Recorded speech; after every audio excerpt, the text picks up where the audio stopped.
Hello, and thank you for joining me today. You're here with data science teacher Brandon, and we're going to discuss how to use the shap explainer to choose the best features for your machine learning model. Okay, and so often, not all the time, but often we have so many features, we engineer so many features, so many new features based on the data that we have too many really at the end of the day. So we have to decide what we're going to do with them, which ones are the best ones to use. And you can use the feature importances in sklearn, but I think you'll see here that the kernel explainer, the shap library, is a really good alternative to that and gives us a little bit more information.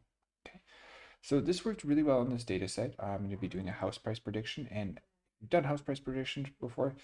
You have a lot of data already, and then because lots of them are categories, we're going to engineer a lot more dummies. You could do feature crosses and get a lot of new features at the end of the day. So I'm not going to go through the pre-processing, quite large right here. So you can see pre-processing, the bucketizing, dimensionality reduction. That means when I have lots of categories and reduce the number of them, because they don't appear a lot of the time, or they're misspelling and stuff like that. I'm just going to group them together. So reducing this large number down into a smaller number to when I want to encode it, reduce it.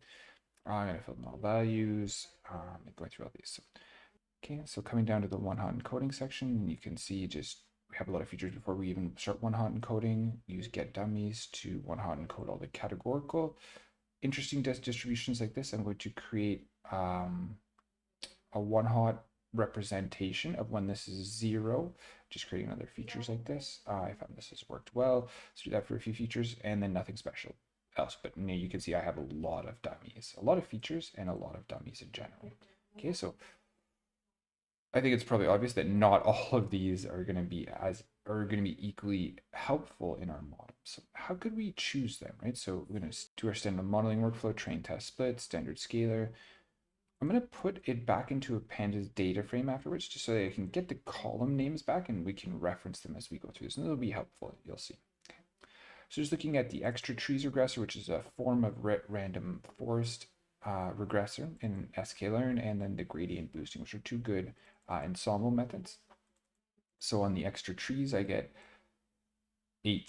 86 score on the test and a little bit overfitting still and 90. So I didn't really do a lot for overfitting in this sense, but here we're just looking at the test score. So test score is 90 on this one. So and that's using a very large number of features, right? So let's see if we can do and get this to be a little bit smaller in terms of the number to help us prevent overfitting, hopefully improve our model by getting rid of some features that are a little bit more confusing. Okay, so to use the shap library, we're going to install shap, install optuna. We don't need to use optuna, but shap does, so we just need to install it. So import shap, import optuna, and we're going to do the k-means right here on the shap, right? So to get our summary right there, and then we're going to do shap kernel explainer right here. So I'm going to predict with my gradient boosting, I guess, model right here, my gradient boosting model, the model that performed better, and then the output from the shap.x means. Okay. And so here what we're going to do is then we're going to get the explainer shap values. Okay, now this is a list of all of the shap values of all of the different iterations that they've done. So it's quite a large data set. And really what this is doing is just very quickly, the shap values, positive or negative, are gauging the amount of impact in the final, if we go all the way down to all the features, all the way down to the bottom, in the final output of the model. So the final house price right here, how much is it being traded with the smaller one right here, and seeing how it's doing. And this is just looking at the shap summary plot. It's a good way to visualize this.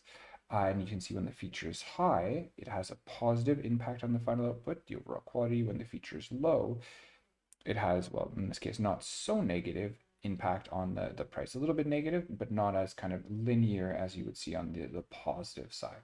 Okay. So it's kind of interesting that output and how big of a difference it really made at the end of the day. Okay. So what we have is we have over 156 features, or sorry, we have exactly 156 features.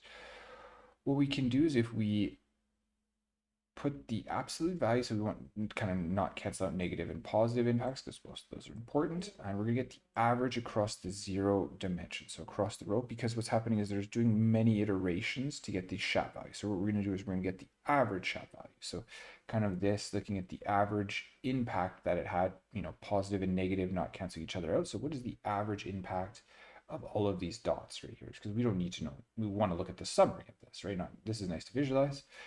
But to determine which is the best one, we'll get the average of those. And you can see here the average shapes. So NumPy absolute shap values getting it across the 0 axis, so horizontal.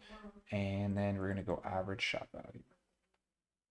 Okay, so here what we're going to do is looking at a swarm plot. You can see most of my shap values are very, very small. Okay, and we have lots of shap values that make this is probably the overall quality right here. Some have a much larger impact than other ones. And you can see most have a very little impact. Okay, and we can see here if I'm going to say, I played around with this and I started off at 100, I went up to 400. You might even be able to go up to more and eliminate more features and still maintain the same score on your model. Okay, which is just a very interesting way to select the best features. Now, these are the ones this is different than the feature importances in the sense that the feature importances from sklearn is going to give you the impact that it has on the final R squared. So how well is it predicting? These are the contributors to the movement and the variation. So it's a little bit different, truthfully. I find this is a little bit more real because we're not just guessing what's going to help us. We're actually resampling, going through the bootstrap resampling process, trying many different variations and trying many things together, many permutations of feature combinations together, so different columns together, and really gauging the overall impacts. This is much more computationally expensive, but I think we get a better answer in this. Okay, so you can see here, just looking at only the shap values above a 400 impact, which eliminates basically all of the ones at 0, although you could do that with just 100. I did it went up to 400 here. And now what I'm going to do is I just want to know what columns those are, truthfully. So what I'm going to do is I'm going to look at the shap features, and I'm going to go PD. I'm going to select essentially when those are either positive or negative. I'm going to get a true and false statement here, right? So I'm going to use this this Boolean to select out those values from the features so all of my features, and then selecting out the ones that are true, that have a value of higher than 400 shap values. So my features, and you can see I only got 26 now, down from 156 to 26. So very good. And you can see I'm going to put it back now into a dictionary so that I can then put that dictionary into a data frame. And you can see here we have our feature and our shap values right here. So overall quality and shap, and you can see overall quality is obviously the one that had the biggest impact, all the way down to wood deck right here has the least of the 25. Okay, and so then doing it right here, doing the second train test split of only these features right here, and looking at extra trees and gradient boosting again, and you can see essentially we have the same score. There really hasn't been any change at all. And that's kind of really the value. You removed 125 features and we got the same score, right? So when you think of the effect that you could have on overfitting, you're very much going to reduce the overfitting and the impact of that. I also thought it would be a good idea to compare this to feature importances and see which ones make the most sense, right? Which would make the most sense, and you'll see that they're different. So we look at the shap values; they both rank overall quality as the most important, which I mean it's clearly the best one, right? So greater living area is the second one for shap value, second one for feature importances. Although it doesn't get as much of an importance, it has still quite a large impact on the fun prediction. It's not as important for helping the accuracy or the R squared of your model. And then they start to change after that. So we can see we got total basement, and this is the basement finish square foot 1. And this one is the total basement square foot. So they start to change. They select a lot of the same ones, but not exactly the same ones at all. And you can actually start to get quite different as you get down into them.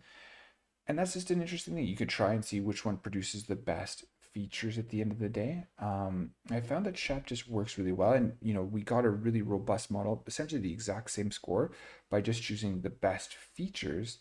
And now we're really going to reduce the risk of overfitting, as well as understanding the model. We can now try doing feature crosses and mixing, seeing compositions of these features, because we have the space now. We only have 26 features. We could go up to 50 and still have a reasonable amount. And so we now, I think, open the door to improve our model even further. Okay, so thank you so much for joining me today, and I'll see you for the next tips video. Don't forget to like and subscribe down below.